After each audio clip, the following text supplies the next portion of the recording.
আল্লাহ রাব্বুল আলামিন যখন আমাদেরকে পৃথিবীতে পাঠালেন, আদম আলাইহিস সালামকে প্রথমে জান্নাতে রেখে দিলেন। জান্নাতে আদম আলাইহিস সালাম বসবাস করতে লাগলেন। পূর্বে সৃষ্টি করার পূর্বে যখন আল্লাহ রাব্বুল আলামিন আদমের সম্মান বৃদ্ধি করে দেবে, এই জন্য ফেরেশতাদেরকে কিছু বিষয় জিজ্ঞাসা করলেন, তারা উত্তর দিতে পারলেন না। আদম আলাইহিস সালামকে যখন বললেন, আদম আলাইহিস সালাম তার সঠিক উত্তর দিলেন। তখন আল্লাহ নির্দেশ করলেন যে তুমি ফেরেশতা যারা আসো সবাই মিলে আদমকে সিজদা করো। সবাই সিজদা করলো, একমাত্র ইবলিস সে সিজদা করলো না। তিনি কি করলেন? আল্লাহর আদেশকে অমান্য করলেন। ওদিকে আদম আলাইহিস সালাম তিনিও আল্লাহর আদেশ অমান্য করেছেন। আল্লাহর আদেশ দুইজনই অমান্য করেছেন। একজন ইবলিস সে আল্লাহর হুকুম অমান্য করেছে। কি করেছে? আদম আলাইহিস সালামকে যখন সিজদা করতে বলেছিল তিনি করেননি। এটা হচ্ছে আল্লাহর আদেশ অমান্য করা। আর ওদিকে আদম আলাইহিস সালামকে আল্লাহ বললেন আপনি জান্নাতে বসবাস করেন, যেখানে ইচ্ছা যান, যা ইচ্ছা খান, শুধু এই ফল গাছটির নিকটে যায়েন না। আদম আলাইহিস সালাম আল্লাহর এই আদেশটাকে অমান্য করলেন। ভুল দুইজনই করেছিল, কিন্তু দুইজনের গতি ছিল দুই রকম। আদম আলাইহিস সালাম চিন্তা করল, আরে আমি তো আল্লাহর আদেশ অমান্য করেছি, তাই তিনি তওবা করতে লাগলেন। আর ওদিকে ইবলিস তিনি আল্লাহর আদেশ অমান্য করেও অহমিকা করলো, যুক্তি দেখালো। কি যুক্তি দেখালো? আল্লাহর ভুল ধরতে গেল। আল্লাহকে বলল, আল্লাহ আমি তো আগুনের তৈরি, আমাকে সৃষ্টি করেছে আগুন হতে, আর আদমকে সৃষ্টি করেছে মাটি হতে। মাটির গতি নিচের দিকে যাওয়া, আমার গতি উপরের দিকে, তাহলে আমি তো মাটির চেয়ে উত্তম। আমি উত্তম হয়ে আদমকে কি করে সিজদা করি? আমি সিজদা করতে পারবো না। এটা হচ্ছে শয়তানের যুক্তি। শয়তানের যুক্তি ঠিক ছিল, আমি তো উত্তম, আমার গতি উপরের দিকে। কিন্তু আল্লাহ নির্দেশ অমান্য করে তিনি যুক্তি দেখাতে গেলেন। তাই শয়তানকে আল্লাহ লানত দিলেন, অভিশাপ দিলেন। আর আদম আলাইহিস সালামকে দুনিয়ায় প্রেরণ করলেন আর বললেন, দেখো তোমরা একে অপরের শত্রু, তোমরা একে অপরের শত্রু। শয়তান যখন দেখলো ওটা আমি তো লানত প্রাপ্ত হলাম, অভিশাপ প্রাপ্ত হলাম, কার কারণে? এই মানুষের কারণে। আল্লাহর কাছে বললেন, আল্লাহ আমাকে একটু অবকাশ দাও। কি অবকাশ? আমি যেন কিয়ামত পর্যন্ত বেঁচে থাকতে পারি। আল্লাহ বললেন, তোমাকে দেওয়া হলো। যখনই শয়তান এটা পেল, তখনই আল্লাহর সাথে আবার চ্যালেঞ্জ করে বসলেন। কি চ্যালেঞ্জ? এই আদম সন্তান কি করে জান্নাতে যায় আমি সেটা দেখব। তোমার সরল পথে আমি ওত পেতে থাকবো। কি দ্বারা? বিভিন্ন প্রকার লোভনীয় বস্তু দ্বারা আমি ওত পেতে থাকবো। যখনই তোমার সরল পথে যেতে চাইবে, তখনই এই লোভনীয় বস্তুগুলোর সামনে আমি তুলে ধরবো, আর ও তখনই পথভ্রষ্ট হবে। তবে যে তোমার মুখলিসিন বান্দা হবে, আমি তার সাথে পারবো না। তাহলে আদম আলাইহিস সালাম থেকে শুরু করে কিয়ামত পর্যন্ত শয়তান এবং মানুষের মাঝে একটা দ্বন্দ্ব চলছে। এটা চলবে। শয়তান তো ওয়াদা করেছে, শয়তান তার ওয়াদা মতো কাজ করছে। যেটা ওয়াদা করেছে সেই অনুপাতে শয়তান কাজ করছে। আর আমাদের দায়িত্ব হলো শয়তানের হাত থেকে আমাকে হেফাজত করা, আমাকে রক্ষা করা। শয়তান কিভাবে ধোঁকা দেয়? আল্লাহ রাব্বুল আলামিন বলছেন পবিত্র কুরআনুল কারীম 5 নম্বর সূরা 90 নম্বর আয়াতে আল্লাহ রাব্বুল আলামিন বলছেন যে, ইয়া আইয়ুহাল্লাযিনা আমানু, হে ঈমানদারেরা, যারা ঈমান এনেছো, তোমাদেরকে ডাক দিয়ে বলছি, যারা আমি আল্লাহর প্রতি বিশ্বাসী, যারা সালাত আদায় করো, সিয়াম পালন করো, তোমাদেরকে বলছি, ইন্নামাল খামরু ওয়াল মাইসিরু ওয়াল আনসাবু ওয়াল আজলামু রিজসুম মিন আমালিশ শায়াতিন ফাজতানিবুহু লাআল্লাকুম তুফলিহুন।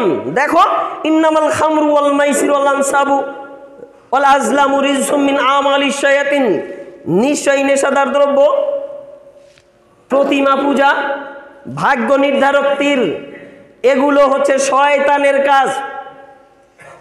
নেশাদার দ্রব্য মানে যেগুলো পান করলে আপনার মস্তিষ্কের বিকৃতি ঘটে, এটা হচ্ছে নেশাদার দ্রব্য। এগুলো হচ্ছে শয়তানের কাজ। যারা এটা করে তারা শয়তানের কাজটাই করে নিল, শয়তানের কথাটাকে মেনে নিল। আল্লাহ বলছেন ফাজতানিবুহু, তোমরা এটা থেকে বিরত থাকো। কেন? এই জন্য যে লাআল্লাকুম তুফলিহুন, যাতে তুমি সফল কাম হও, তার মানে আমি যদি যে কোনো সময় যদি নেশাদার দ্রব্য পান করি তাহলে আমি সফলকাম হব না। আর শয়তানের দায়িত্ব হচ্ছে যে কোনো মূল্যে আমাকে নেশার দিকে ধাবিত করা। শয়তান আমাকে নানা প্রকার ভাবে বুঝিয়ে সেদিকে নিয়ে যাবে, এটা হচ্ছে শয়তানের কাজ। এটা হচ্ছে শয়তান আল্লাহর কাছে যে ওয়াদা করেছে তার প্রতিশ্রুতি, তার বাস্তবায়ন। আর আমি যদি সেটাকে গ্রহণ করি তাহলে আমি শয়তানের কাজটাকেই মেনে নিলাম। আমি যদি সেটা মেনে নেই তাহলে আমি সফলকাম হব না। এখন কথা, আমরা পৃথিবীতে এসেছি শয়তানের আনুগত্য করতে নয়, আমরা পৃথিবীতে এসেছি আল্লাহর আনুগত্য করব। আল্লাহ পৃথিবীতে পাঠিয়ে দিয়ে আমাদেরকে সতর্ক করে দিলেন, দেখো শয়তান কিন্তু এই বিষয়গুলো তোমাদের সামনে উপস্থিত করে উত্থাপন করে তোমাদেরকে পদভ্রষ্ট করবে, তোমরা কিন্তু সতর্ক থাকবে। এখন আমি সতর্ক থাকলাম না, আমি সতর্ক না থেকে যদি কিয়ামতের মাঠে বলি আল্লাহ আমি তো শয়তানের প্রলোভনে পড়ে এটা করেছি, বাঁচা যাবে নয়। আপনি নেশাদার দ্রব্য পান করছেন, আপনার পিঠের বুড়ে আমি লাঠি ধরবো এ কথাও নয়। আমার দায়িত্ব হচ্ছে আপনাকে হকটা বলে দেওয়া, আমার দায়িত্ব হচ্ছে আপনাকে বুঝানো, দেখেন এটা চলবে না, দেখেন এই পথটা হচ্ছে শয়তানের পথ। এর পরেও যদি আপনি সে পথে থাকেন হিসাব কিয়ামতের মাঠে আপনাকে দিতে হবে, আমাকে নয়। আল্লাহ রাব্বুল আলামিন সূরা গাশিয়াতে বলছেন, ফাযাক্কির ইন্নামা আনতা মুযাক্কির লাস্তা আলাইহিম বিমুসাইতির ইল্লা মান তাওয়াল্লা কাফার ফায়ুযাযিবুহুল্লাহুল আযাবাল আকবার। আল্লাহ রাসূলকে আল্লাহ রাব্বুল আলামিন ডাক দিয়ে বলছেন, ফাযাক্কির ইন্নামা আনতা মুযাক্কির, আমার বাণী আপনি মানুষের নিকটে পৌঁছে দেন, এটা হচ্ছে আপনার দায়িত্ব। আপনার দায়িত্ব থেকে আপনি এটা করবেন, এটা হচ্ছে আপনার দায়িত্ব, আপনি এটা করেন। তবে কথা, আপনি মানুষকে আমার হকটা বুঝাতে গিয়ে তাদের উপরে দারোগাগিরি করতে পারবেন না। লাস্তা আলাইহিম বিমুসাইতির, আপনি মানুষের উপরে দারোগা নই। আপনার দায়িত্ব হচ্ছে আপনি বলেন দেখো সালাত আদায় করো, আপনার দায়িত্ব হচ্ছে আপনি বলেন যে নেশাদার দ্রব্য থেকে বিরত থাকো, এটা হচ্ছে শয়তানের কাজ। যদি সে না থাকে ইল্লা মান তাওয়াল্লা কাফার, যদি সে কুফরি করে মানে আপনার আদেশটাকে অমান্য করে, ফায়ুযাযিবুহুল্লাহুল আযাবাল আকবার, আমি আল্লাহ তাকে বড় শাস্তি দান করব। বড় শাস্তি বোঝেন? ইন্না জাহান্নামা কানাত মিরসাদা, অন্যত্র আল্লাহ বলছেন নিশ্চয়ই জাহান্নাম, সূরা নাবাতে বলছেন ইন্না জাহান্নামা কানাত মিরসাদা, নিশ্চয়ই জাহান্নাম ওত পেতে রয়েছে কার জন্য? লিত্তাগিনা মাআবা, যারা সীমা লঙ্ঘন করে তাদের জন্যই। সীমা, আল্লাহর একটা সীমা রেখা রয়েছে, এই সীমা যে অতিক্রম করবে তার জন্যই জাহান্নাম ওত পেতে রয়েছে। আল্লাহর সীমা কি? আল্লাহর সীমা হচ্ছে আল্লাহর নির্দেশিত কথা, আল্লাহর নির্দেশিত বাণী, যেটা থেকে নিষেধ করেছে সেটা থেকে বিরত থাকা, যেটা করতে বলেছে সেটা করা, এটাই হচ্ছে আল্লাহর সীমা। এই সীমা যে অতিক্রম করবে আল্লাহ বলছে তার জন্যই রয়েছে জাহান্নাম, ওত পেতে রয়েছে জাহান্নাম। সতর্ক হন, সাবধান হতে হবে। এই জন্যই যে সব পাপের মূল, প্রত্যেকটা পাপ মানুষ করে, তবে সব পাপের মূল হচ্ছে নেশাদার দ্রব্য। কেমন করে? আল্লাহ রাসূল সাল্লাল্লাহু আলাইহি ওয়াসাল্লামের একটা হাদিস আপনাকে শোনাই। ওসমান রাদিয়াল্লাহু আনহু বলেন, রাসূল সাল্লাল্লাহু আলাইহি সাল্লাম বলছেন, ইজতানিবুল খামরা, তোমরা নেশাদার দ্রব্য থেকে বেঁচে থাকো। মানে নেশাদার দ্রব্য থেকে দূরে থাকো। কেন থাকবো? এই জন্য থাকবো যে ফাইন্নাহা উম্মুল খাবাইস, কেননা নেশাদার দ্রব্য হচ্ছে সকল পাপের মূল। উম্মুল খাবাইস, সকল পাপের মা, সকল পাপের মূল।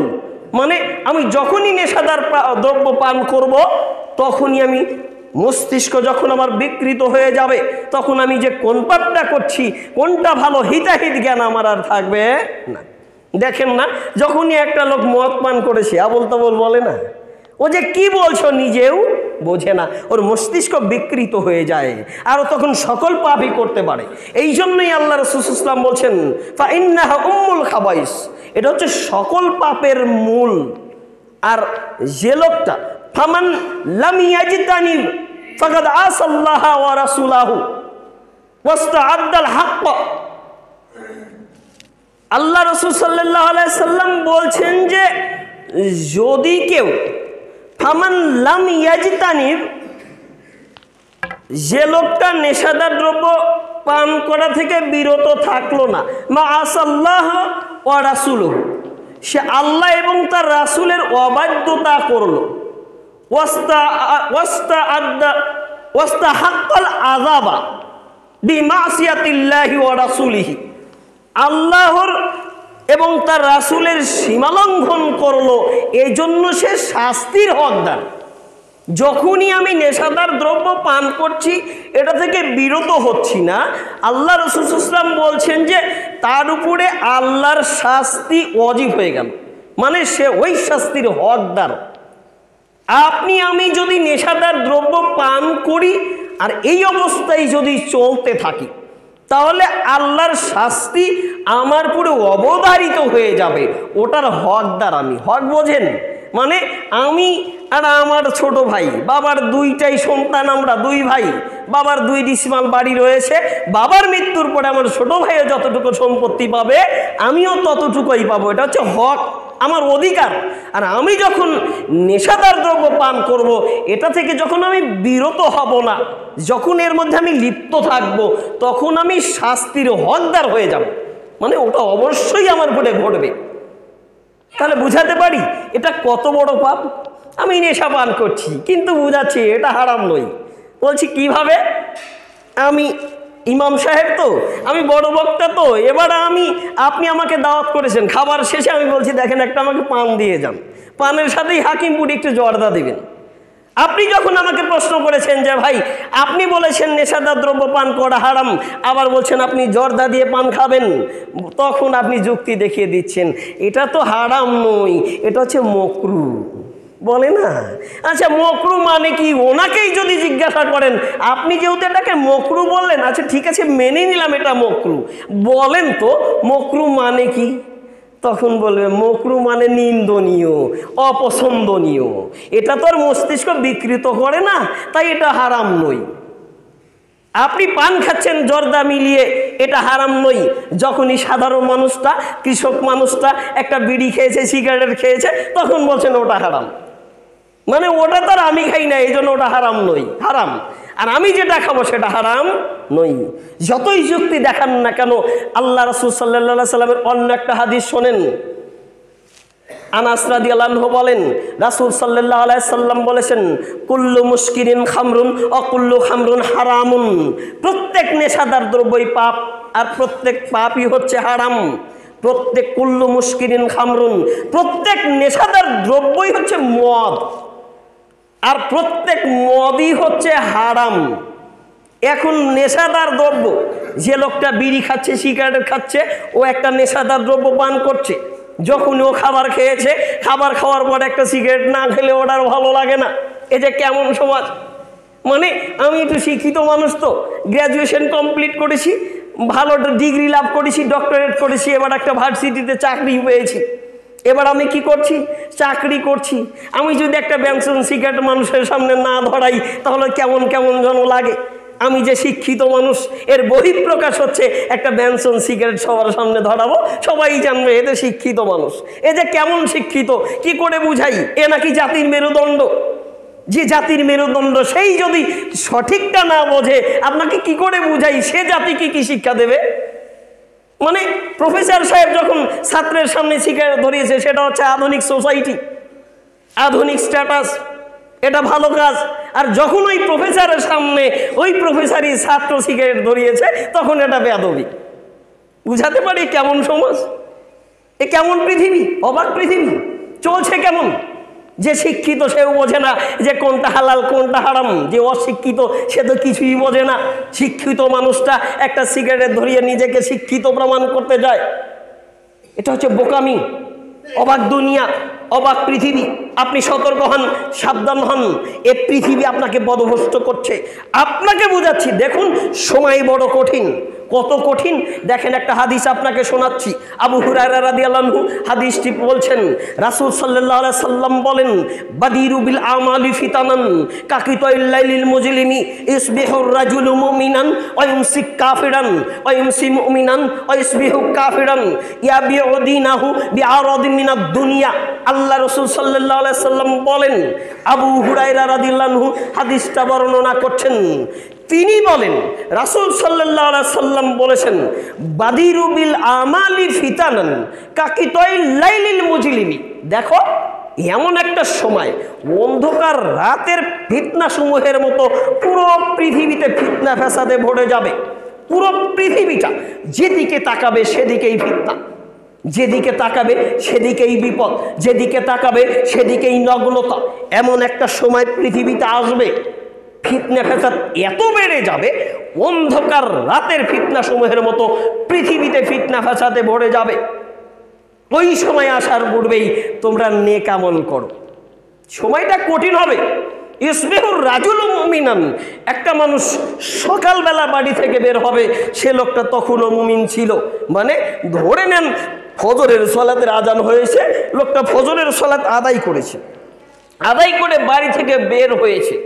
ওয়াইমসি কাফেরান, যখনই এই লোকটা সন্ধ্যায় বাড়ি ফিরবে তখন আর সে মুমিন থাকবে না, তখন সে কাফেরে পরিণত হবে।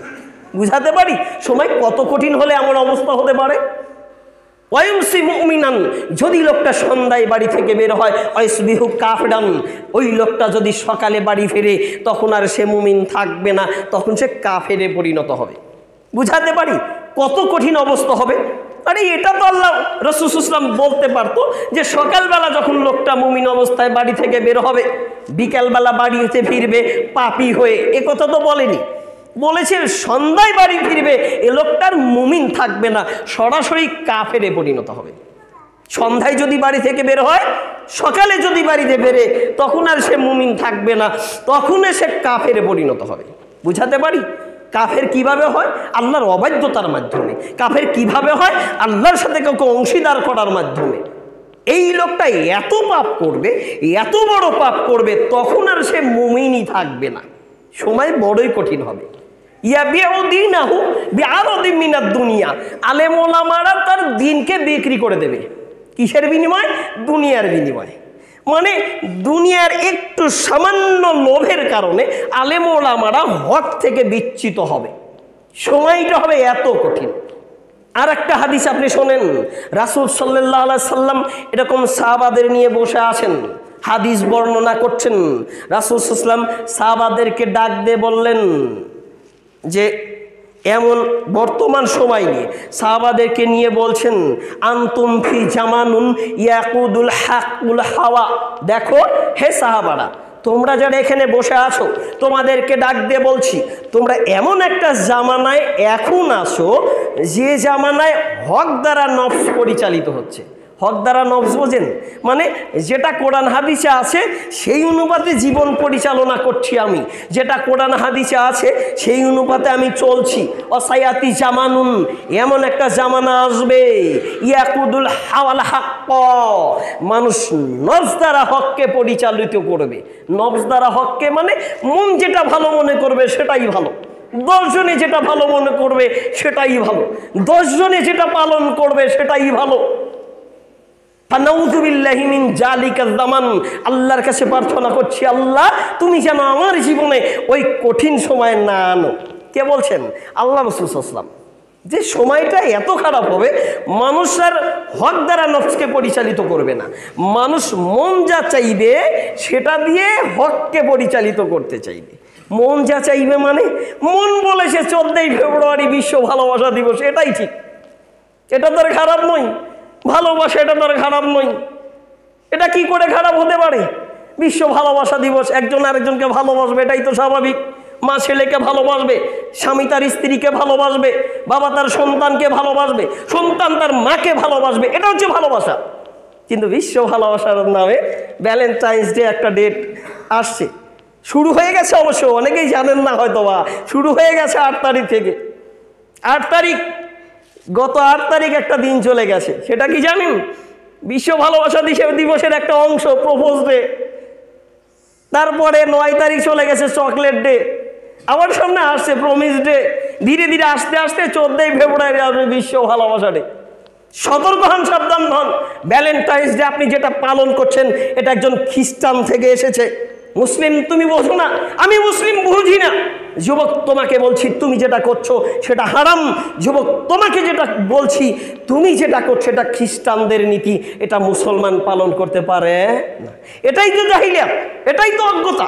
যদি জাহিলিয়াতই না হবে 14ই ফেব্রুয়ারি বিশ্ব ভালোবাসা দিবস কি করে পালন করতে পারে? আরে আমি মুসলিম, আমি সারা জীবন প্রতি বছরে একবার নয়, বছরের শুরু থেকে শুরু করে বছরের শেষ পর্যন্ত, আমার জীবনের শুরু থেকে শুরু করে মৃত্যু পর্যন্ত আমি ভালোবাসবো আল্লাহকে।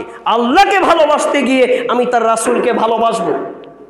আল্লাহর আনুগত্য করব কার মাধ্যম দিয়ে? তার রাসূলের মাধ্যম দিয়ে। আমি যতদিন বেঁচে আছি ততদিনই ভালোবাসা দিবস পালন করব, সেটা হচ্ছে আল্লাহ এবং তার রাসূলের সাথে। আমার ভালোবাসা তার সাথেই থাকবে যার সাথে আল্লাহর ভালোবাসা রয়েছে, যার সাথে তার রাসূলের ভালোবাসা রয়েছে। কিন্তু এই ভালোবাসা নামে যে নোংরামি চলছে, যে জাহিলিয়াত চলছে, যে নগ্নতা চলছে, যে বর্বরতা চলছে, এটা থেকে ফিরে আসুন, নইলে হিসাব আপনাকে দিতে হবে, আমাকে নয়। আমার দায়িত্ব হচ্ছে ফাযাক্কির ইন্নামা আনতা মুযাক্কির লাস্তা আলাইহিম বিমুসাইতির। আমার দায়িত্ব আপনাকে বলা। আপনি যদি মানেন সেটা আপনার ভালো, যদি না মানেন সেটা আপনার ক্ষতি। আপনি কি জানেন এই ভালোবাসার একটা ট্রান্সলেট করেছে? ভালোবাসা এই শব্দ বলতে কয়েকটা বর্ণ লাগে। ভয় আকারে ভা, এটার একটা ট্রান্সলেট করেছে এভাবে, ভয় আকারে ভা, ভালো মন্দ বিচার না করে, লয় করে লো, লোক লজ্জার ভয় না করে, বয় আকারে বা, বাপ দাদার মুখে চুন কালি দিয়ে ছয় আকারে সাগরে ঝাঁপ দেওয়া, এটা হচ্ছে সেই ভালোবাসা। সাবধান হন। আপনি আপনার সন্তানকে সতর্ক করেন, যারা আজকে ফুল নিয়ে ঘুরছে, যারা আজকে চকলেট নিয়ে ঘুরছে। আমি গতকালকে শুনলাম, আমার দোকান কামারখন্দ থানার মিডল পয়েন্ট একটা ছোট্ট একটা দোকান আছে, আমি একটা বিজনেস করি। তো আমি একটা কনফেকশনারির দোকানে গিয়ে জিজ্ঞাসা করলাম, ভাই আজকে কি অবস্থা, কেমন বিক্রি করলেন? বলছে ভাই 100 টাকা চকলেটের দাম হবে না, 800 টাকা বিক্রি করেছি। চকলেট দিতেই হবে, না দিলে তো হবেই না, না দিলে তো ভালোবাসা থেকে বঞ্চিত হব। সাবধান হন, সতর্ক হন। মুসলমানের সন্তান এটা করতে পারে না। সময় বড় কঠিন, বড়ই কঠিন সময় এসেছে। আপনি আমি যেদিকে চলছি এটা একেবারেই ভুল পথ। আপনি আমি যেদিকে চলছি এটা হচ্ছে শয়তানের পথ। শয়তানের পথ থেকে বিরত থাকুন। যাকে উপেক্ষা করে, যাকে ভালোবেসে আপনি বিশ্ব ভালোবাসা দিবস পালন করছেন, আপনি কি জানেন এই খ্রিস্টানেরা মুসলমানদের কত বড় শত্রু? আপনি কি জানেন স্পেনে যখন মুসলমানেরা প্রায় 800 বছর শাসন করেছিল, খ্রিস্টানদের উপরে অবৈধভাবে কোনো হত্যাযজ্ঞ চালায়নি। কিন্তু যখনই খ্রিস্টান সরকার, যখনই খ্রিস্টানরা ক্ষমতা পেল, একদিনে স্পেনে আমাদের মুসলিম ভাইকে মসজিদে তুলে 7 লক্ষ মুসলমানকে একদিনে বোমা মেরে হত্যা করেছে, আগুনে পুড়িয়ে হত্যা করেছে। আপনাকে বুঝাতে পারি ওরা আমার কত বড় শত্রু। ওকে নিয়ে আমি মাতামাতি করছি, ওকে নিয়ে পতাকার শেষ নেই, চলে গেল কয়েকদিন আগে। কে করেছে? মুসলমানের সন্তান করেছে। কে করেছে? আপনি করেছেন, আমি করেছি। সতর্ক হন, সাবধান হন, এটা থেকে বিরত হন। যেদিকে আমি যাচ্ছি, আমি আপনাকে বলছি নেশাদার দ্রব্য হারাম। আমি আপনাকে বলছি সময় বড় কঠিন। নেশাদার দ্রব্য কেমন হারাম? নেশাদার দ্রব্য এত হারাম, আল্লাহ রাসূল সাল্লাল্লাহু আলাইহি সাল্লাম বলছেন, অমান শারেবাল খামরা ফি দুনিয়া, যে লোকটা দুনিয়াতে নেশাদার দ্রব্য পান করলো, ওয়া মাতায়, এবং মৃত্যুবরণ করলো, লাম ইয়াতুব, কিন্তু তওবা করলো না, লাম ইয়াতুব মিনহা, কিন্তু সে তওবা করলো না, ও হুয়া মুদমিনুহা, এই লোকটার অবস্থা কি হবে?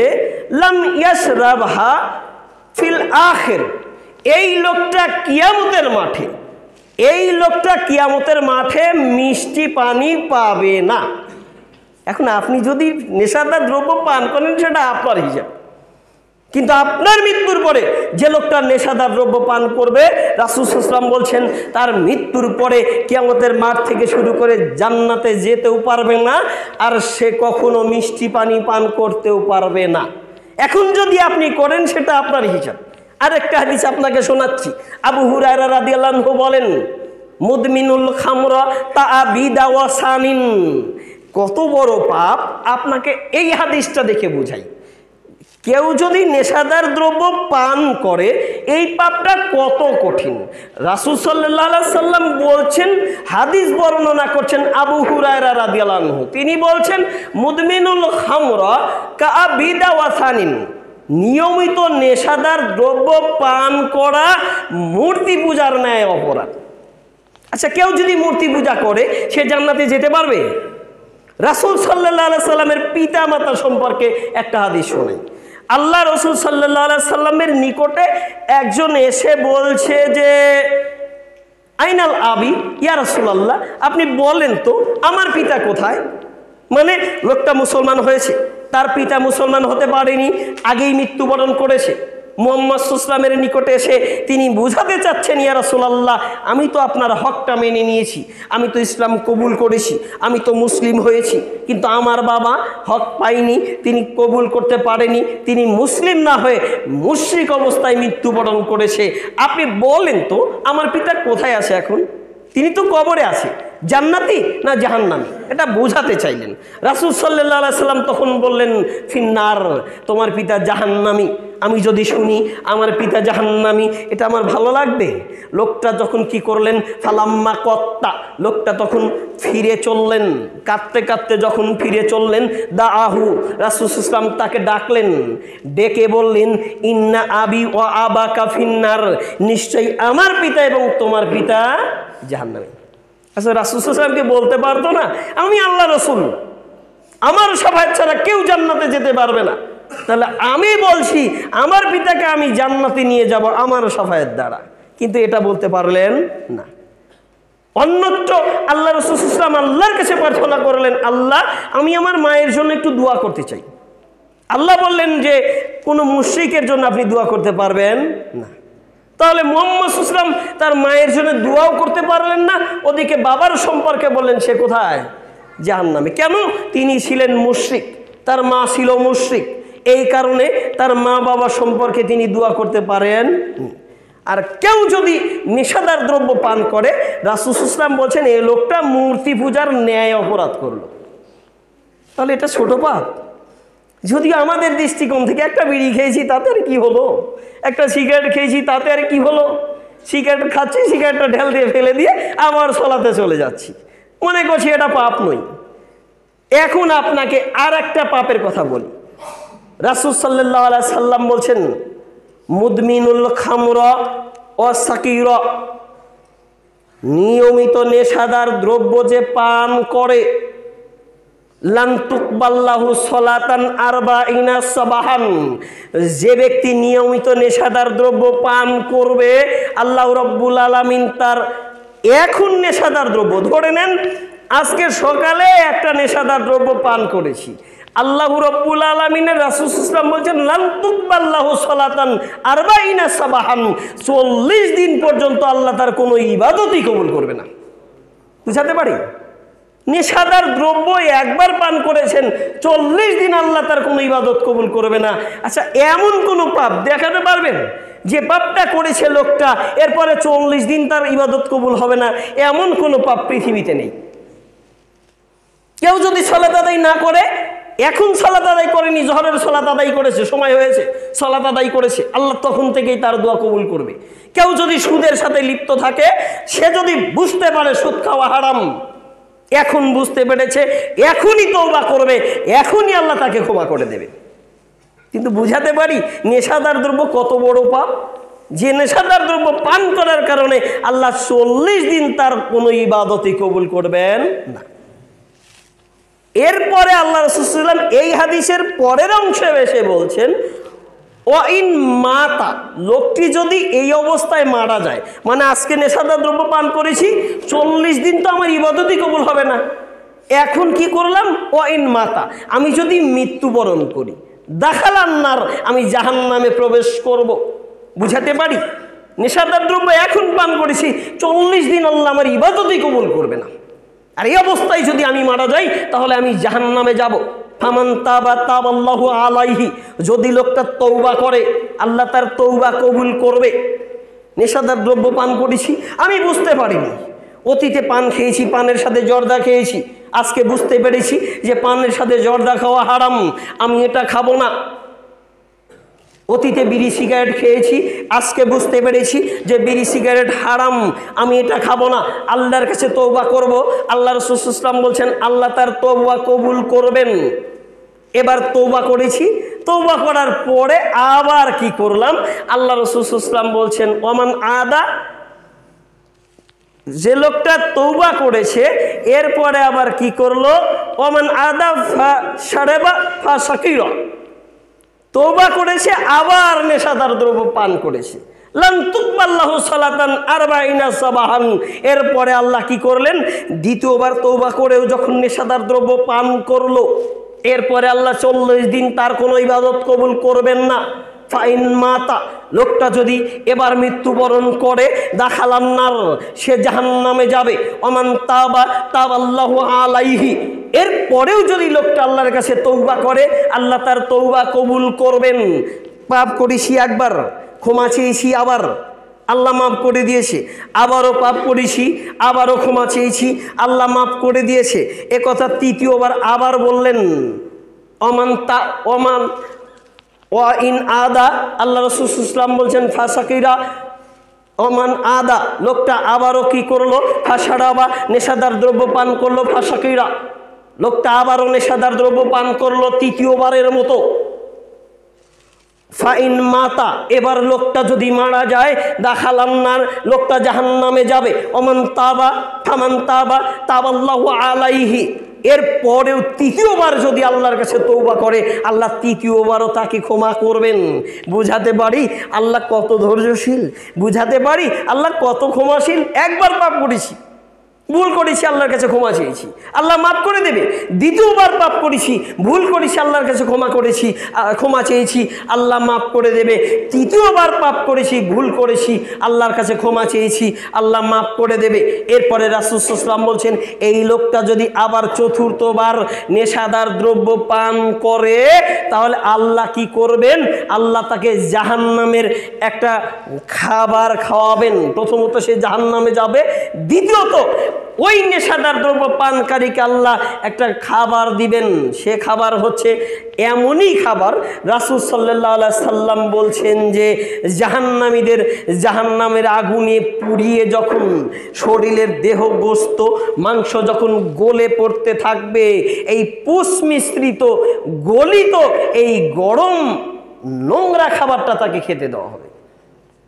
এবার আপনি বলছেন নেশাদার দ্রব্য পান করবেন না ছেড়ে দেবেন। বলছে যে দেখেন আমি তো নেশাদার দ্রব্য পান করি, আমি তো বিড়ি সিগারেট খাই, এটা না খেলে তো ভালো লাগে না, আমি যে থাকতে পারি না। কে বলেছে আপনি থাকতে পারেন না? আমি মানুষ, আমি পারি না এমন কিছু আমার জীবনে নেই। আপনি যদি বলেন আমি পারি না, তাহলে আপনি মনুষ্যত্ববোধ হারিয়ে ফেলেছেন। আপনি যদি বলেন আমি নেশাদার দ্রব্য পান করি, বিড়ি সিগারেট একটু খাই, না খেলে তো ভালো লাগে না, এটা ছেড়ে দিতে চাই কিন্তু পারছি না, তাহলে আমি বলবো আপনি প্রকৃত মানুষ নই, আপনি মনুষ্যত্ব হারিয়ে ফেলেছেন।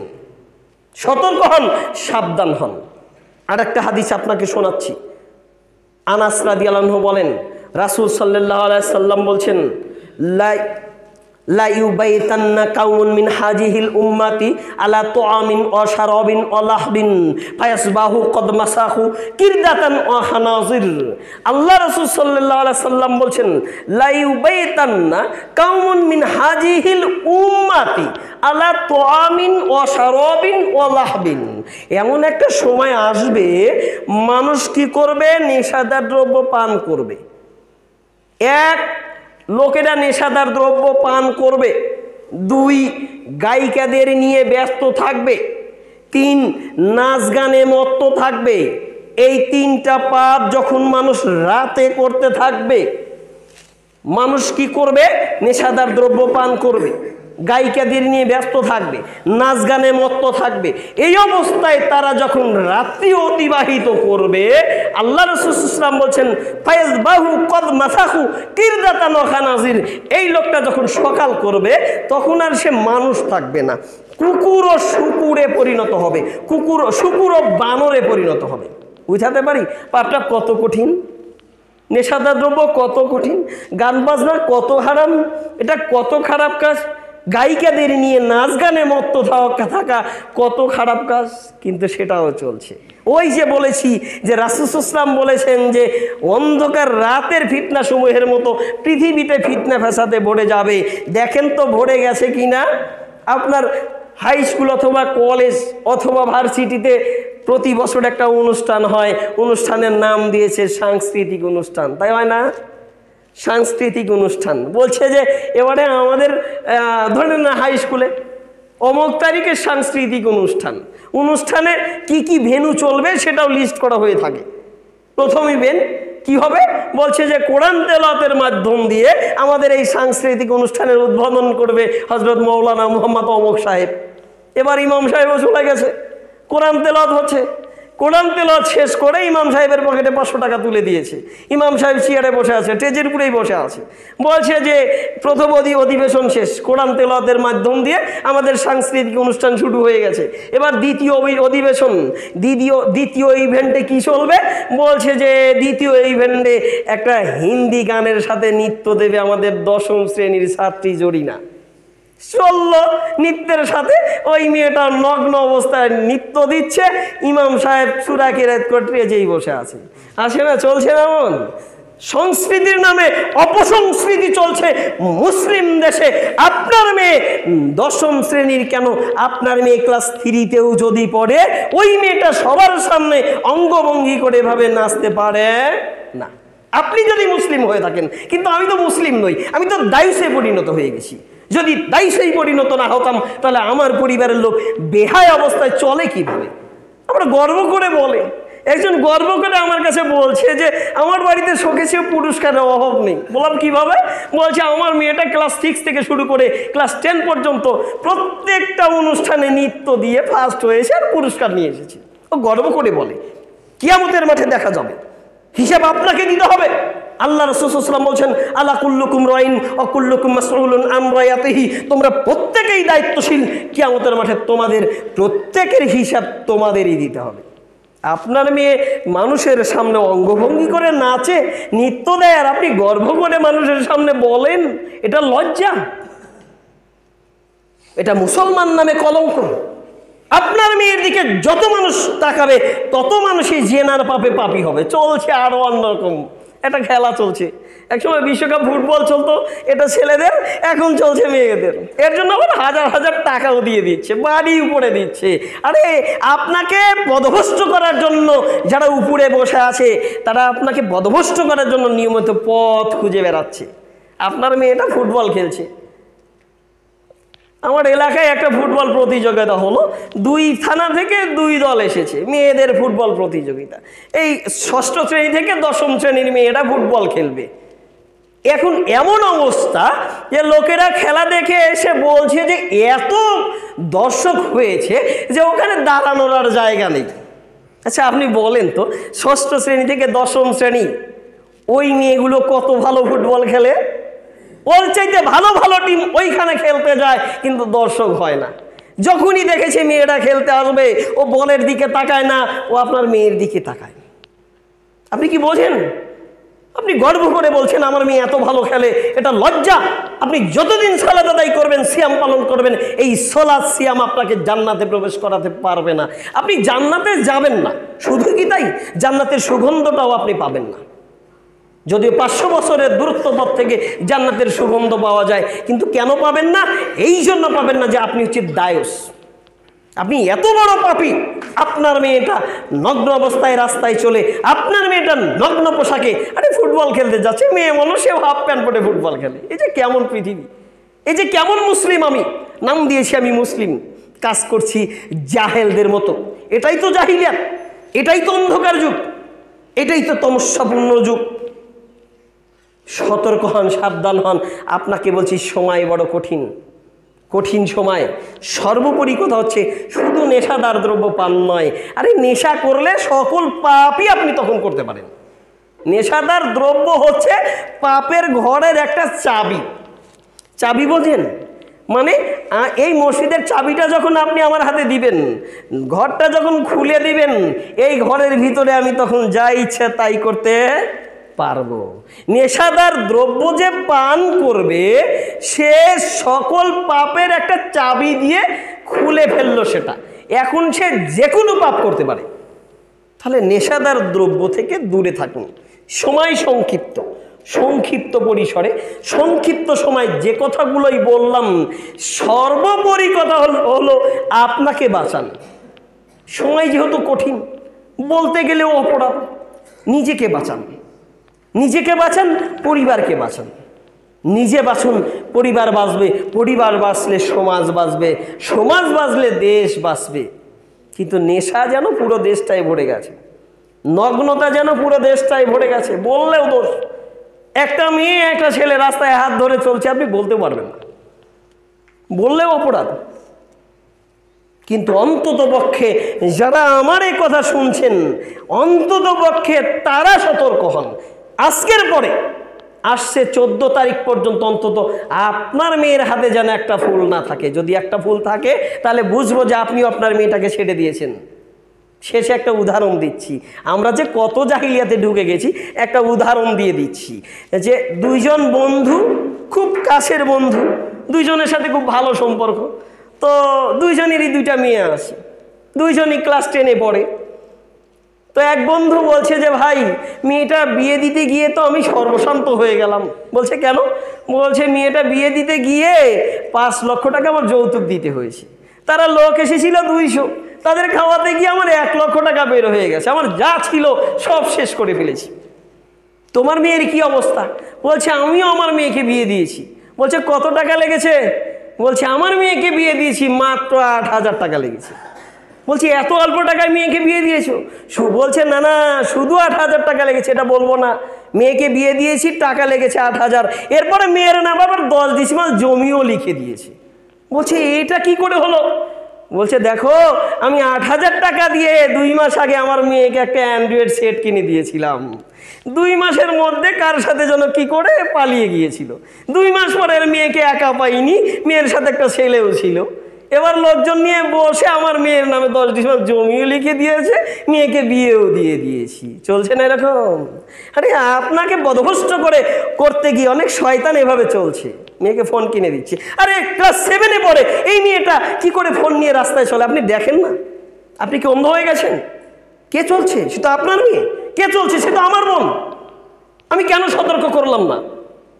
ওই মেয়েটার হিতাহিত জ্ঞান নেই, ও এখনো বোঝে না। ও যখন ইন্টার পাস করবে তখন বুঝবে জীবনটা কাকে বলে, তখন আপনি ওর হাতে একটা ফোন দিতে পারেন। কিন্তু এর আগে যদি আপনি ফোনটা দেন তাহলে আমি বুঝবো আপনিও জাহিলিয়াতে লিপ্ত হচ্ছেন, আপনিও পদভ্রষ্ট হয়েছেন, আপনার মেয়েকেও পদভ্রষ্ট করছেন। আর মেয়ের কারণে হাজারো ছেলে, হাজারো পুরুষ পদভ্রষ্ট হবে। বলছে আমার মেয়েকে ইফটিজিং করে। আর করবে না তো কি করবে? আপনার মেয়ে যে অবস্থায় রাস্তায় চলে কোনোদিন তাকিয়ে দেখেন না তো? ও যে অবস্থায় চলে, একটা অ্যাডভার্টাইজ দেখেছিলাম ফেয়ার লাভলির, বলছে যে কেউ আমার দিকে তাকায় না। বলছে তাহলে তুমি ফেয়ার লাভলি ব্যবহার করো, সবাই তোমার দিকে তাকাবে। এটাই চলছে দুনিয়ায়। সতর্ক হন, সাবধান হন। আল্লাহ যেন আমাদেরকে সতর্ক সাবধান হয়ে পবিত্র কোরআন এবং হাদিসের আলোকে জীবন পরিচালনা করার তৌফিক দান করেন। সকলেই বলি আমিন।